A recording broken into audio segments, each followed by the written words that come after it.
بسم اللہ الرحمن الرحیم۔ عزیز طلباء و طالبات، ناظرین، سامعین، آپ کو یوٹیوب چینل اردو تعلیم کی طرف سے سلام عقیدت۔ آج ہمارا موضوع ہے اسلامی دنیا کی پسماندگی کی وجوہات۔ یہ گفتگو پاکستان کے حالات کے پس منظر میں کی جا رہی ہے، مگر بیشتر اسلامی ممالک میں کم و بیش یہی صورتحال ہے۔ اسلامی ممالک کی پسماندگی میں بلا شبہ سب سے بڑی وجہ مسلمان ممالک کا آپس میں اتحاد نہ ہونا اور آپس کا تفرقہ ہے۔ حالانکہ اسلامی تعلیمات میں جہاں اتحاد ملی پر بڑا زور دیا گیا ہے، وہاں مسلمانوں کو تفرقہ و انتشار سے باز رہنے کی بھی تعلیم دی گئی ہے۔ سورۃ الحجرات میں اللہ تعالیٰ کا فرمان ملاحظہ فرمائیے، بے شک تمام مومن آپس میں بھائی بھائی ہیں، پس اپنے بھائیوں کے مابین مصالحت کرا دیا کرو، اللہ سے ڈرو تاکہ تم پر رحم کیا جائے۔ زمانہ قبل از تاریخ سے قوموں کا شمار کسی بزرگ کی نسل میں ہونے یا کسی ملک کا باشندہ ہونے سے ہوتا تھا۔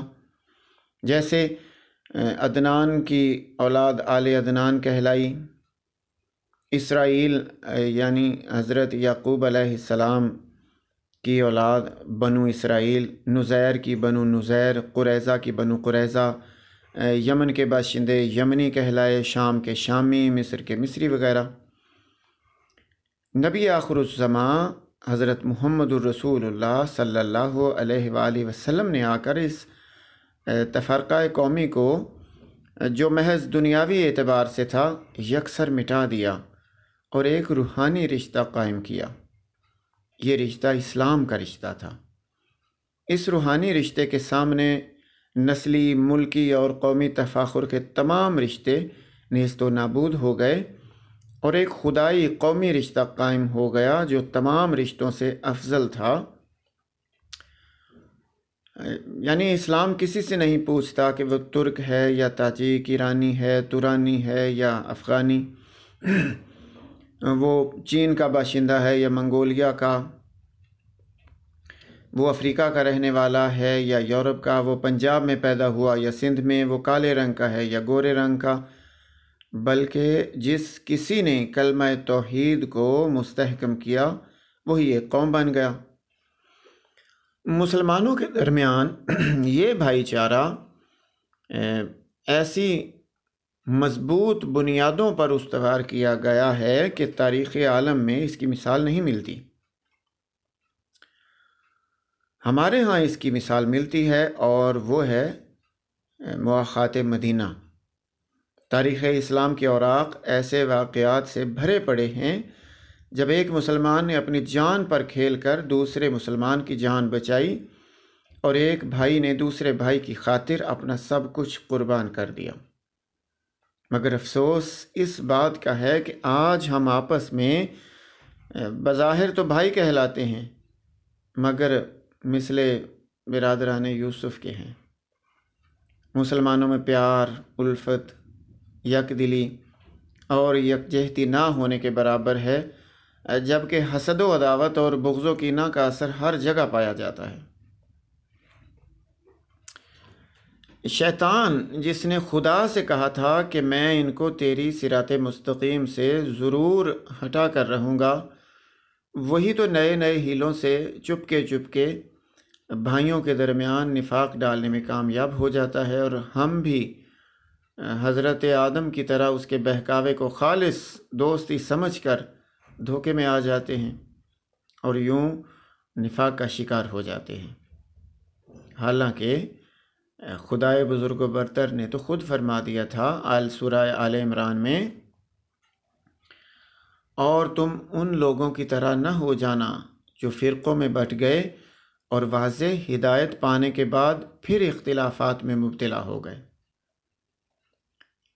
بھئی کون مسلمان ہے جو اس بات کو نہیں جانتا کہ جس شخص نے ایک بار صدق دل سے لا الہ الا اللہ محمد الرسول اللہ کہہ دیا وہ مسلمان ہے۔ جس نے بیت اللہ کو اپنا قبلہ بنایا وہ مسلمان ہے، اور جو مسلمان ہے وہ ہمارا بھائی ہے۔ پھر بھائی بھائی میں نفاق کیوں؟ ظاہر ہے یہ نفاق شیطان کا پیدا کردہ ہے۔ شیطان کے چیلے اس نفاق کو خوشنما بنا کر پیش کرتے ہیں اور ہم اس بہکاوے میں آ جاتے ہیں۔ رب کریم نے سورہ انعام میں ایسے تفرقہ باز لوگوں سے ہمیں دور رہنے کا حکم فرمایا ہے۔ چنانچہ فرمایا، جن لوگوں نے دین میں تفرقہ ڈالا اور گروہ بن گئے ان سے تمہارا کچھ واسطہ نہیں۔ چنانچہ اسلامی ممالک کی پسماندگی کا سب سے بڑا سبب یہی ہے کہ مسلمان اسلام کی تعلیمات کو سمجھنے کی کوشش ہی نہیں کرتے۔ اس کے برعکس وہ اسلام کے بنیادی اصولوں اور فروعی مسائل کو گڈ کر دیتے ہیں اور محض ثانوی مسائل پر اس قدر زور دیتے ہیں کہ اسلام کی اصل روح کو پس پش ڈال دیتے ہیں۔ اللہ تعالیٰ تو فرما رہے ہیں سورہ آل عمران میں، اور سب مل کر خدا کی رسی کو مضبوطی سے پکڑے رہنا اور تفرقے میں نہ پڑنا۔ ہم نے یہ پیغام بھلا دیا ہے اور اسی پاداش میں پھر ہماری قوم کمزور اور پارا پارا ہو کر رہ گئی۔ یاد رکھیے گا، فطرت کا اصول ہے کہ جس قوم کی صفوں میں اتحاد نہیں رہتا وہ کمزوری کا شکار ہو کر ذلیل و خوار ہو جاتی ہے۔ اسی لیے سورہ الانفال میں مسلمانوں کو دوسرے مسلمانوں کے ساتھ تفرقہ بازی اور بگاڑ پیدا کرنے کے مہلک اثرات سے اللہ تعالیٰ نے خود خبردار کیا اور فرمایا، آپس میں نہ جھگڑو ورنہ تمہارے اندر کمزوری پیدا ہو جائے گی اور تمہاری ہوا اکھڑ جائے گی۔ بھائیو، اتفاق قوموں کے اقبال کی دلیل ہے۔ جس قوم میں اتفاق کا عمل دخل ہے اس کے وقار میں کبھی کمی واقع نہیں ہو سکتی۔ جس قوم کی رگوں میں اتحاد کا خون ہے اس کا اگر ایک فرد زخمی ہو جاتا ہے تو سب کے دل فگار ہو جاتے ہیں۔ تفرقہ تو ایسی بری بلا ہے کہ بھائیوں کو غیر کر دیتا ہے۔ اسلامی ممالک کو ایک ہونا پڑے گا۔ تفرقہ تو دلوں میں کھوٹ بھرتا ہے۔ کسی قوم کے برے دن اس وقت آتے ہیں جب اس قوم کے افراد میں نفاق پیدا ہو جاتا ہے اور پھر وہ قوم اپنے ہی ہاتھوں ذلیل اور بے عزت ہو کر رہ جاتی ہے۔ اب آئیے چلتے ہیں دوسرے بڑے سبب کی طرف۔ میں نے یہاں ذکر کیا ہے کہ 4 تلخ اور ناقابل تردید وجوہات ہیں۔ پہلی آپ کو بتا دی گئی کہ اتحاد عالم اسلام کا فقدان ہے ہمارے ہاں۔ دوسرا ہے تعصب۔ اب پہلے دیکھیے کہ تعصب ہے کیا۔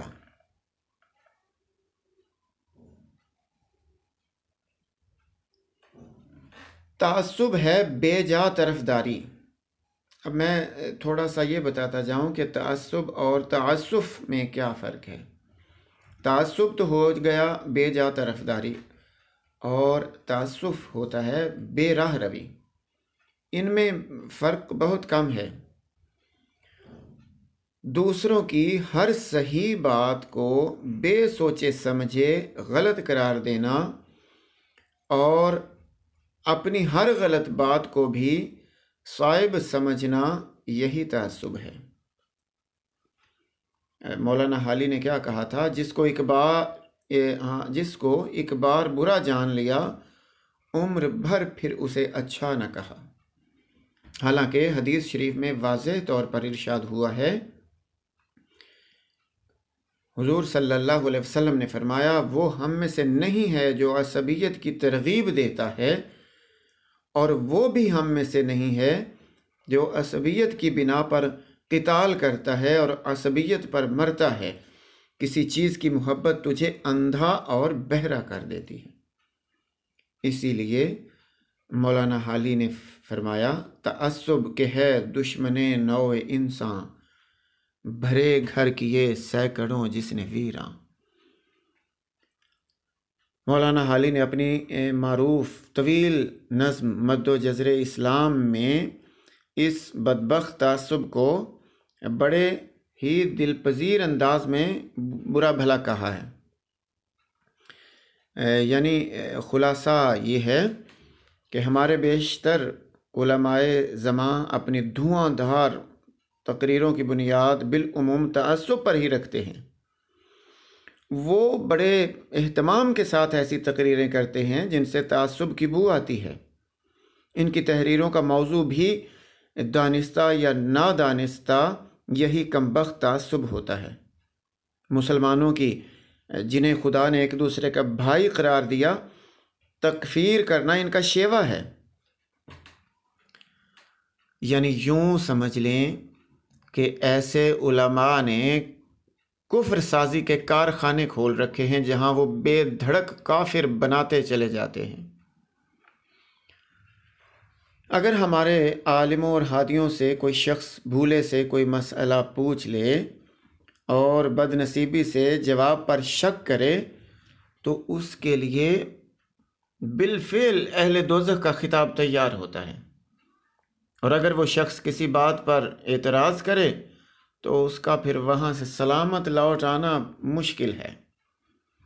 ہمارے یہ علماء صرف ان لوگوں سے خوش رہتے ہیں جو ہر ایک اصل و فرع میں ان کے ہم زباں، ان کے حریفوں سے بدگماں اور ان کے مریدوں اور مقلدوں کے مدح خواہ ہوں۔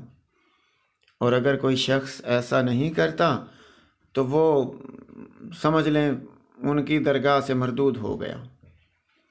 ہمارے یہ علماء اور واعظین ہمیں یہی تعلیم دیتے ہیں کہ کوئی کام خواہ دینی ہو یا دنیوی، اگر اس راہ پر مخالف گامزن ہے تو تم اس پر ہرگز نہ چلو، کیونکہ غیرت کا تقاضا یہی ہے۔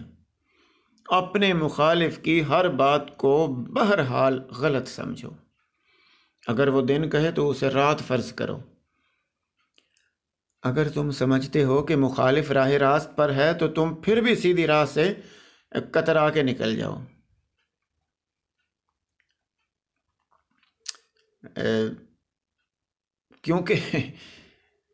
کیونکہ ان کے نزدیک مردوں کا کام یہی ہے کہ ایک بار جس بات پر اڑ جائیں پھر اس سے پیچھے نہیں ہٹنا، کچھ بھی ہو جائے۔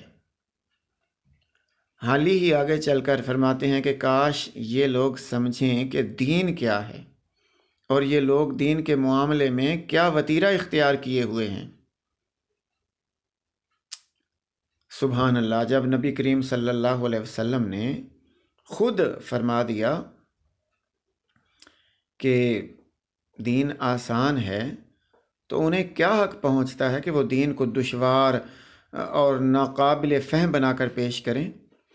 یہ لوگ نہ تو لوگوں کی اخلاق میں رہنمائی کرتے ہیں اور نہ ان کے باطن کی تطہیر کی طرف کوئی توجہ دیتے ہیں۔ شاید اس کی وجہ یہ ہے کہ خود ان کا ظاہر ان کے باطن سے مختلف ہے۔ اگر ایسے لوگوں نے احکام ظاہر پر اس قدر زور دیا ہے کہ اس دین کو جو چشمہ حیات تھا محض غسل اور وضو کا دین بنا کر رکھ دیا ہے، ان کی زندگی کا دار و مدار صرف فتووں پر ہے اور وہ اپنی ہر رائے کو نعوذ باللہ قرآن مجید کا نعم البدل سمجھتے ہیں۔ یقین جانیے ایسے علماء سو کو خدا اور اس کے رسول صلی اللہ علیہ وسلم سے فقط اسی قدر سروکار ہے کہ خدا اور رسول کا نام ایک کارآمد اوزار ہے، اور ایسے لوگوں کے دلوں میں خدا اور رسول کی عظمت اس سے زیادہ نہیں ہوتی کہ جب خدا کے نام کے ساتھ رسول کا نام بھی لیا جاتا ہے تو ان کی ہر الٹی سیدھی بات حرف آخر بن جاتی ہے۔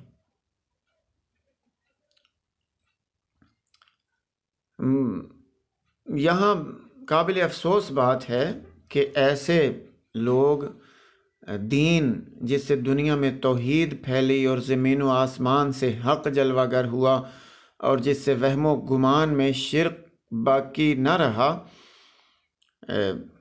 یہاں ہمارے ہاں آ کے وہ دین کچھ کا کچھ ہو گیا۔ دین کی وہ دولت جس پر اسلام کو ناز تھا، بالآخر وہ دولت ہی مسلمانوں کے ہاتھوں میں نہ رہی۔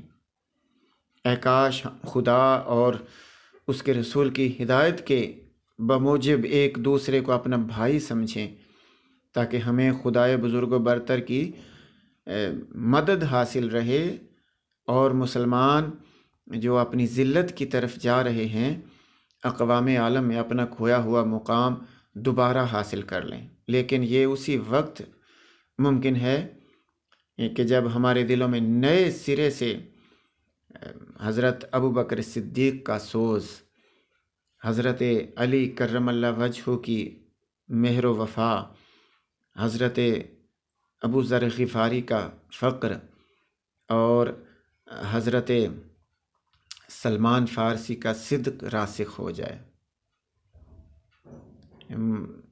کس قدر حیرت کی بات ہے کہ ہم صاحب قرآن ہو کر ذوق طلب سے عاری ہیں۔ اقبال رحمۃ اللہ علیہ نے یہی فرمایا تھا، صاحب قرآن و بے ذوق طلب، العجب ثم العجب ثم العجب۔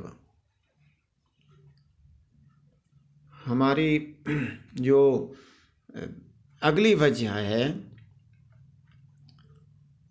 اسلامی ممالک کی پسماندگی کا ایک بڑا سبب اور تیسرا سبب وہ جہالت ہے۔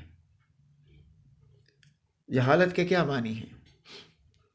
جہالت کے معنی بے علمی اور نادانی ہے۔ آج دنیا میں تو چاروں طرف علم و عمل اور فن و ہنر کی عملداری ہے۔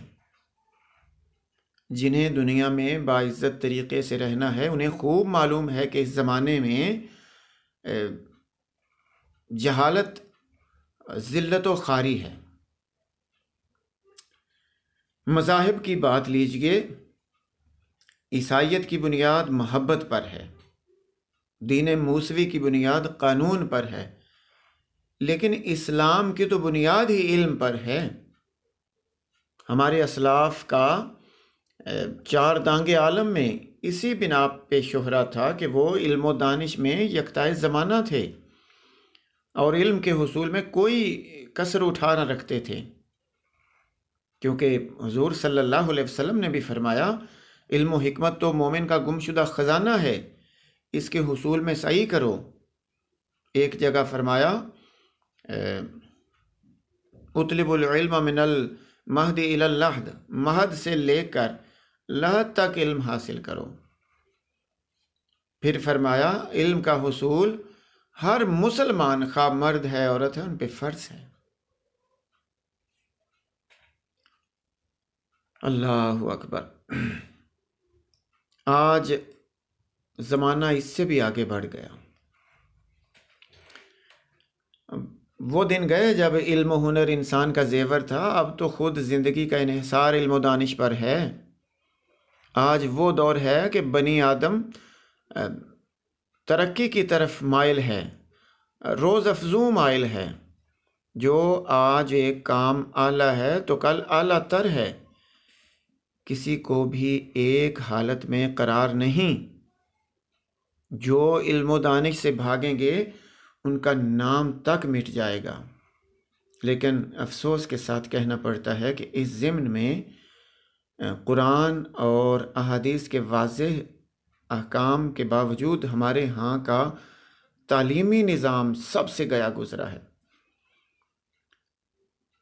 دنیا کی دوسری قوموں کے مقابلے میں مسلمانوں کی حالت خاصی زبوں ہے، اسی لیے تو مسلمان غیروں کے دست نگر ہو کر رہ گئے ہیں۔ ہمیں نظام تعلیم کی خرابیاں بھی دور کرنی ہوں گی اور جدید سائنس سے قربت بھی کرنی ہوگی، جدید سائنس کے قریب آنا ہوگا۔ یہ کہیں اسلام میں منع نہیں، بلکہ اسلام سائنس کا دین ہے، علم کا دین ہے۔ اب آئیے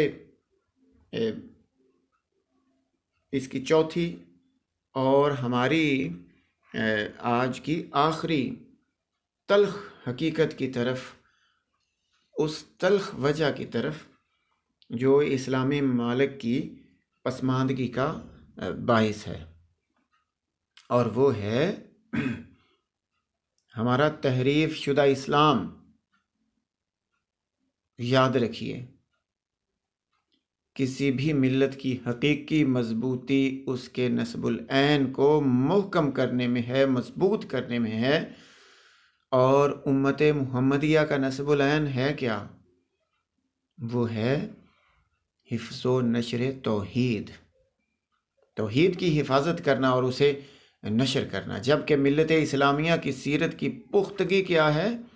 وہ ہے آئین الہیہ کا اتباع کرنا۔ یاد رکھیں، فطرت کا اصول ہے کہ صرف وہ تحریک یا زندگی کا وہ مسلک تا ابد زندہ رہتا ہے جس میں لوگوں کے تمام مسائل کا حل موجود ہو۔ دنیا میں ان گنت مذہبی، معاشی، معاشرتی، سماجی تحریکیں پیدا ہوئیں اور فنا ہو گئیں، حتیٰ کہ یہ 70-80 سال تک تہلکہ مچانے کے بعد کمیونزم کی تحریک نے بھی یہ پچھلے سالوں دم توڑ دیا، اور جو فنا نہ ہو سکی ان پر نزا کا عالم طاری ہے۔ لیکن ایک مسلک زندگی ایسا ہے جسے ابدیت اور زندگی دوام کا رتبہ حاصل ہے۔ وہ کیا ہے؟ وہ اسلام ہے۔ سورہ آل عمران میں اللہ تعالیٰ فرماتے ہیں کہ دین تو اللہ کے نزدیک صرف اسلام ہی ہے۔ تمام انبیاء علیہم السلام اسلام کی نشر و اشاعت کا فریضہ ادا کرتے رہے، تاہم خاتم الانبیاء صلی اللہ علیہ وسلم نے دین اسلام کو جس اکمل و جامع ترین اور ہماگیر صورت میں پیش کیا، اس کی مثال سابقہ ادیان میں نہیں ملتی، کیونکہ اسلام میں زندگی کے ہر پہلو سے متعلق ہر مسئلے کا حل، بلکہ احسن ترین حل موجود ہے، اور اسلام کی پیروی ہی تمام انسانوں کے لیے ایک شرط نجات ہے۔ اسلام کے پیغام کو پوری انسانیت تک پہنچانے کی ذمہ داری امت مسلمہ کی ہے، اور مسلمان انفرادی اور اجتماعی طور پر اس امر کے ذمہ دار ہیں کہ وہ دنیا کے سامنے اس حق کی شہادت دیں۔ لیکن دیکھنا یہ ہے کہ کیا ہمارے ہاں واقعی اسلام کی کار فرمائی ہے؟ جواب نہیں میں ہے بھائیوں۔ یہ ضرور ہے کہ ہمارے ہاں ہر جگہ اسلام کا نام لیا جاتا ہے اور ہر شعبہ زندگی میں اسلام کی باتیں دل کھول کر کی جاتی ہیں، لیکن اس کے اصولوں پر عمل صفر سے کچھ ہی زیادہ ہوگا۔ میں چلو صفر تو نہیں کہتا، بھئی پاکستان کوئی نوزائیدہ ملک تو نہیں ہے۔ یہ حساب لگا لیں 1947 سے لے کے 2021 بھی گزرنے والا ہے، پاکستان کس نام پہ معرض وجود میں آیا تھا؟ پاکستان اسلام کے نام پہ معرض وجود میں آیا تھا۔ بر عظیم کے مسلمانوں کا خواب تھا کہ خدا اور اس کے رسول کے بتائے ہوئے اصولوں کے تحت زندگی گزاریں گے اور زمین کا ایک ایسا خطہ حاصل کریں گے جہاں اسلام کی حکمرانی ہوگی۔ اس کے حصول کے لیے ہمارے بزرگوں نے بے حد و بے حساب قربانیاں دیں، لیکن دیکھنے میں یہی آیا ہے کہ دعوے کرنے کے باوجود یہاں اسلام کا عمل دخل نہیں ہے۔ ملک میں اسلام کے نام پہ سیاسی، معاشی، سماجی بلکہ ہر طرح کے مفادات حاصل کیے جاتے ہیں اور اسلام کو خوب توڑ مروڑ کر پیش کیا جاتا ہے۔ کیا یہ منافقت نہیں ہے کہ ہمارے قول و فعل میں تضاد ہے؟ اسلام آج اسی منافقت کا شکار ہو چکا ہے۔ یاد رکھیے گا، جب کوئی صداقت نعرہ بن جاتی ہے تو وہ مسخ ہو جاتی ہے۔ ہمارے ہاں اسلام نعرہ بن چکا ہے۔ پاکستان میں اسلام کا نام تو سکہ رائج الوقت کی طرح چلتا ہے، لیکن عوام کو بنیادی ضرورتیں بھی مہیا نہیں ہیں۔ عوام کے ساتھ طرح طرح کی زیادتیاں ہو رہی ہیں۔ قائد اعظم کی آنکھ بند ہوتے ہی 1948 میں ہی پاکستان کی سیاست کیا جھوٹ کا پٹارا بن کر نہیں رہ گئی ہے؟ قائد اعظم کے بعد سیاست بالعموم یہی ہے کہ کوئی سیاستدان عوام الناس کو جس قدر زیادہ سبز باغ دکھا کر بیوقوف بنائے گا وہ اسی قدر بڑا سیاستدان ہوگا۔ عوام کو تو عدل و انصاف نہیں ملتا، لوگوں کے تو ذاتی مسائل حل نہیں ہوتے۔ چور بازاری، اسمگلنگ، اقربا پروری، بے روزگاری، چوری، اغوا، ڈکیتی، زنا، شراب نوشی، کون سی برائی ہے جو یہاں پاکستان میں نہیں ہے؟ ہوا یہ ہے کہ یہاں اسلام کو صرف ذاتی مقاصد کے حصول کا ذریعہ بنایا گیا ہے، جب ادنیٰ درجے کے مفادات کے حصول کے لیے اسلام کو یہ ایک ذریعہ بنایا جائے گا تو ظاہر ہے پھر نتائج ایسے ہی نکلیں گے۔ زندگی کا کوئی شعبہ لے لیجئے، یہی حال ہے۔ تعلیمی ادارے دیکھ لیجئے، ہمارے ہاں تعلیمی اداروں میں اسلام کا نام بہت ہے، لیکن طالب علم وہ تو علم سے دور بھاگتے ہیں۔ جس مقصد کے لیے تعلیمی ادارے قائم کیے جاتے ہیں وہ مقصد تو پورا نہیں ہو رہا۔ ہمارے تعلیمی ادارے پاور حاصل کرنے کا ذریعہ بن کر رہ گئے ہیں اور طلباء کو اوٹ پٹانگ مشاغل سے دلچسپی رہ گئی ہے۔ معذرت چاہتا ہوں طلباء سے بھی۔ آج ہماری حالت دیکھ لیں۔ ہاں، ہم یہ مغرب سے، یورپی ممالک اور امریکہ وغیرہ کے افکار اور ان کے طریقوں سے اور ان کی اقدار سے متاثر ہو کر انہیں اپنی زندگی میں رائج کرتے ہیں، پھر بھی ساتھ خود کو مسلمان کہتے ہیں۔ وجہ یہی ہے کہ ہماری زندگیوں میں منافقت رچ بس گئی ہے۔ ہم یہ بات بھول جاتے ہیں کہ اس طرح ہم اسلامی شاعر اور اقدار میں مغربی کھوٹ ملا رہے ہیں۔ یہ یوں سمجھ لیں کہ اپنی زندگیوں میں یہ تحریف شدہ اسلام رائج کر کے اصل اسلام سے منحرف ہو جاتے ہیں۔ تو اس حالت میں اگر ہم اقوام عالم میں پسماندہ رہ گئے ہیں تو پھر حیرت کیسی۔ سورہ رعد میں کیا اللہ تعالیٰ فرماتے ہیں، یہ میں نے نیچے لکھ بھی دیا ہے، بے شک اللہ تعالیٰ کسی قوم کی حالت نہیں بدلتا جب تک وہ خود اپنی حالت کو نہ بدلے۔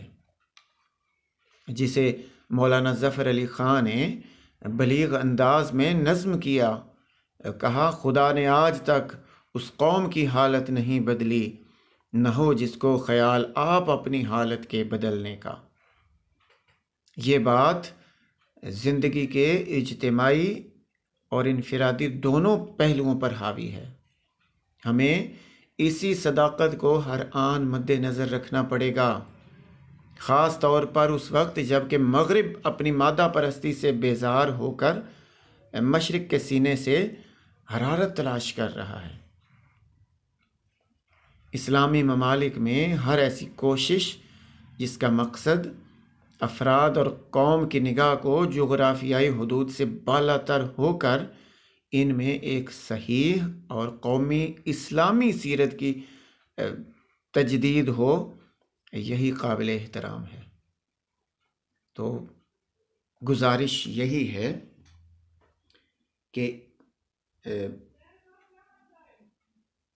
اسلام جو پکا اسلام ہے، جیسا قرآن نے ہمیں دیا اس پہ عمل کیا جائے، جہالت سے دوری اختیار کی جائے، تعصب کو قریب نہ آنے دیا جائے، اور تمام اسلامی ممالک تفرقہ و انتشار کو ختم کر دیں.